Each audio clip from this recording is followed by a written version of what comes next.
রিশাদের চাওয়া হচ্ছে যে কীভাবে ফেসিয়াল ইয়োগার মাধ্যমে তার যে ফেসের মধ্যে এক্সট্রা ফ্যাটগুলো আছে এবং মাসেল টোনিসিটি যেটা ঠিক নেই এবং চোখের নিচে যে দাগগুলো আছে এবং ওভারঅল তার ফেসের একটা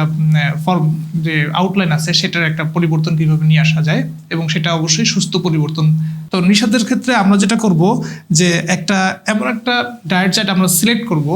বা একটা রিভাইজ করব যাতে সে নিশাদের খাবারের যে পরিমাণ সে রেগুলার খায় সেই খাবারের পরিমাণ কমাতে না হয়, বরং খাবারের পরিমাণ ঠিক থাকবে, কিছু লাইফস্টাইল, কিছু এক্সারসাইজ এবং এই খাবারগুলোকে রিশাফলের মাধ্যমে তার গিয়ে শারীরিক এই পরিবর্তনটা চলে আসে। ওভারঅল তাকে কিন্তু এই ওয়েটটা আমরা কমাতে হবে এবং তখনই দেখা যাবে যে তার শরীরের পার্ট হিসেবে ফেসের যে ফ্যাটগুলো আছে সেগুলো কিন্তু কমা শুরু করবে। এটার জন্য আমরা যেটা করব, খাবারের মধ্যে প্রতিবেলায় তাকে খাবারের 10 থেকে 20 মিনিট আগে